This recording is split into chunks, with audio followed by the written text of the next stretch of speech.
Apache Junction man is accused of indecently exposing himself to other drivers along the 60 in Mesa. And the victims say the suspect then followed them, but they caught this whole ordeal on camera. Fox 10's Stephanie Bennett joining us live now with this story tonight. Stephanie. Mark and Christina, good evening. Yeah, the victims are obviously still very shaken up by this whole ordeal. They say that they called police immediately, who just a few days later were able to find the suspect and take him into custody. Now, they say it turns out he has a previous criminal history. Once he proceeded to get behind us, that's when it got scarier. Because, at first I thought this is just a joke. He's just messing with us. He's going to go away. Two victims, who we are keeping anonymous for their safety, were just driving home from work along the US 60 in Mesa when a black car almost swerved into them. The whole time he was looking at us. I could see in the rearview mirror. He would come up close to our car and then be staying back and then coming closer. When they looked to see who was behind the wheel, they saw this man, later identified by police as 25-year-old Manuel Torres.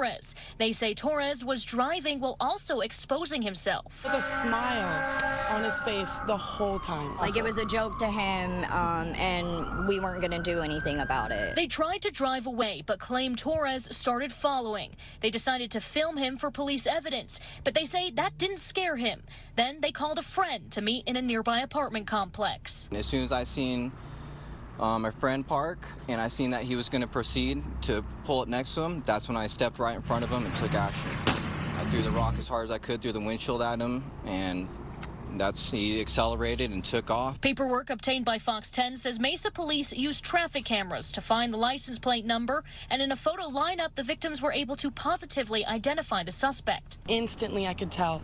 As soon as I saw his face that it was him, my stomach dropped. It was like I had just seen him again. Police say Torres has a prior history of sexual offenses, including in 2016 when he was arrested for filming a customer in the changing room of a party supply store. A year later, he was sentenced to probation for 15 years. People like this need to be brought to justice, and that they need to know that this kind of stuff is not okay. He should definitely be monitored a lot better, and so that it doesn't happen again. What if there was children in the car? What if he caused me to crash?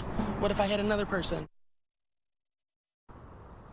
Yeah, and again, Torres was arrested and jailed, but he was later released on his own recognizance. Now, according to court paperwork that we obtained, detectives say that they have requested the county to revoke his probation and he be held in custody instead of out on the streets. Now, police always say if you are in a situation like this, make sure that you do not drive home or to any other location that would expose you. Go to somewhere that is heavily populated, but best thing to do is to drive to a police station and call 911 on the way. Reporting live tonight, Stephanie Bennett, Fox 10 News.